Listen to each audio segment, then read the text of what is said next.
Imagine a world where everything you know is destroyed in an instant. A judgment so immense that it spared no one except a single family. This is not just an ancient story, but a tale of survival, faith, and the weight of an impossible mission. Noah and his ark faced the greatest challenge ever recorded, saving life on earth amidst divine wrath and total destruction. Why did God choose Noah? What really happened in the dark days that led to the flood? What was it like to build the largest vessel of all time in the midst of a corrupt and hostile world? Prepare to uncover the secrets of one of the most intriguing moments in history. From the fall of the angels to the birth of a new era, you will see that this journey is not just about survival, but about purpose, sacrifice, and an eternal covenant that resonates to this day. The story of the flood begins long before the first drops of rain fell from the sky. To understand why God chose Noah and what led humanity to destruction, we must go back to the beginning, when the world was still young, but already beginning to stray from its original purpose. In the early days of creation, humans lived incredibly long lives, sometimes reaching nearly 1,000 years. Adam, the first man, lived 930 years, and his descendants followed this pattern, leaving an impressive mark on earth. However, time did not bring wisdom to many. Instead, humanity sank deeper into sin, violence, and corruption. It was in this context that something inexplicable happened: the arrival of the sons of God, beings described as fallen angels. These angels abandoned their place in heaven and descended to earth, where they took human women as wives and bore descendants known as the Nephilim. These giants were not only physically powerful, but also intensified the chaos and evil already present in the world. The corruption they brought was so profound that humanity began living in complete disregard for God and for one another. Imagine a world where violence was the norm and goodness had vanished. People betrayed their friends, neighbors, and even their families. Rulers, instead of promoting justice, exploited the weak. It was a time when the concepts of honesty and integrity were virtually non-existent. The earth, which should have been a place of harmony, was stained with the blood of the innocent and rampant greed. God, observing this scenario, felt a deep sadness. He looked at his creation, so carefully made, and saw that humanity had completely strayed from the purpose for which it was created. God's pain was comparable to that of a father watching his rebellious children destroy one another. But amidst so much darkness, there was a light. A man named Noah. Noah was not perfect, but his life stood out in a world immersed in chaos. He was a righteous man, someone who walked with God and did his best to live uprightly. He refused to be corrupted by the sins around him and always sought to follow divine teachings. It was this attitude that caught God's attention. Then God spoke to Noah. He revealed the irreparable state of the world and announced that he would bring great judgment, a flood that would destroy all life on earth. But at the same time, God made a promise to Noah. He established a covenant and would save Noah and his family, along with pairs of all living creatures, so that after the flood, life could begin anew. But Noah's mission was far from easy. God instructed him to build a gigantic ark, something never seen before. The vessel was to be about 150 meters long, 25 meters wide, and 15 meters high. Its construction was a monumental challenge, especially for someone living in a time with limited tools and technology. As he worked on the ark, Noah faced not only the physical burden of the task, but also the scorn and ridicule of those around him. People saw his work as absurd. After all, why build a massive ark on dry land when there was no sign of rain, let alone a flood? Yet Noah kept his faith. He knew God's word was true, and that his obedience was crucial to saving his family and Earth's creatures. As the ark's construction progressed, the world around Noah continued its descent into decadence. The Nephilim spread their malevolent influence, and corruption seemed boundless. Greed, pride, and violence took over everything. Even so, Noah persevered, preaching to those around him, trying to warn them of the coming judgment. He offered them a chance to repent, but his words fell on deaf ears. Humanity was so blinded by its own desires that it couldn't see the danger approaching. After years of hard work, the ark was finally completed. Then God instructed Noah to gather the animals, 2 of every kind, male and female, along with additional pairs of pure species. The sight of these animals entering the ark must have been incredible. Imagine hundreds of creatures of all shapes and sizes, obeying a divinely placed instinct, walking toward salvation. Noah and his family also prepared to enter the ark. They loaded enough provisions to sustain all its occupants during the flood, including food for themselves and the animals. And at the appointed moment, God closed the door of the ark. It was a symbolic and definitive act. The opportunity for salvation had ended, and judgment was about to begin. Then the rain began to fall.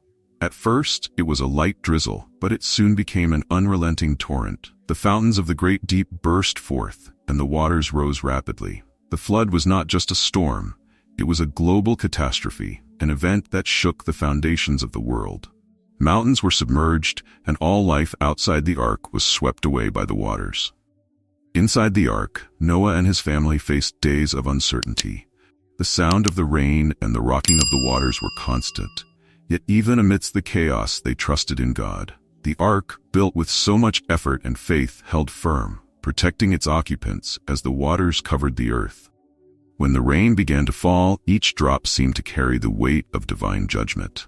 It was not just a storm, it was a demonstration of power and justice. For 40 days and 40 nights, the waters covered the entire earth, engulfing mountains, cities, and everything within them. It was as if the world was being reset, cleansed of all corruption and wickedness. Inside the ark, the atmosphere was intense. Imagine being in a closed space, surrounded by animals of every kind, while the winds howled and the sound of torrents of water constantly battered the hull. Noah, his family, and the animals were the only survivors of a world that had been destroyed. Every noise, every movement of the ark reminded them of the gravity of what was happening outside. The flood was not only a testament to destruction, but also a test of faith. For 150 days, the waters prevailed, showing no signs of retreat. Inside the ark, Noah and his family waited, trusting in God's plan. They knew the Creator had a purpose, but uncertainty still loomed. When the waters finally began to recede, it was as if hope was slowly being restored. After months of waiting, the ark came to rest on Mount Ararat. This majestic and imposing place became the first sign of a new beginning. Yet even with the ark at a standstill, Noah did not act impulsively. He waited patiently for a word from God before opening the doors and allowing everyone to leave.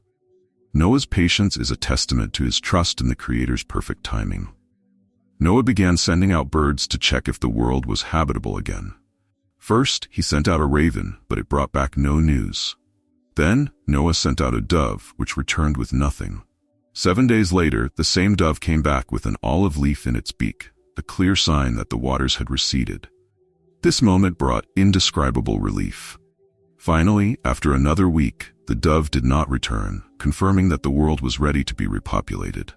When God finally commanded Noah to leave the ark, the relief was immense.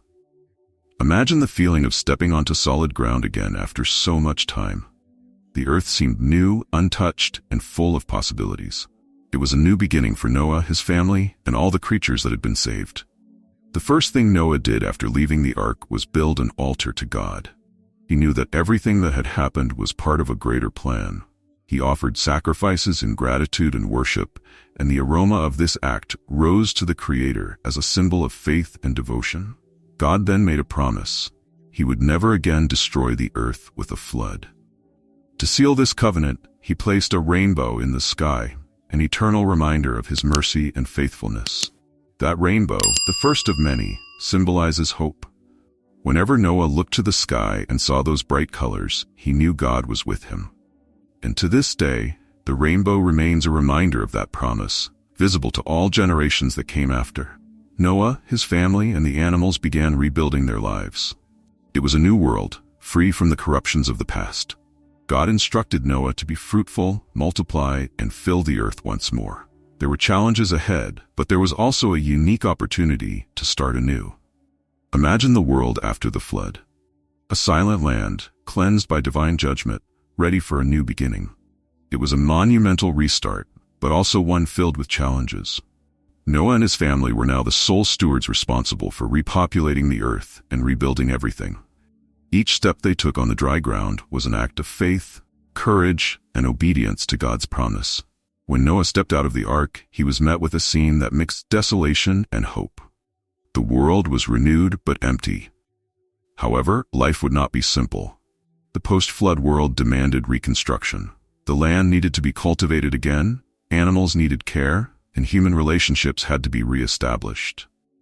Noah and his family started from scratch, facing challenges that only those who survived the greatest judgment in history could understand.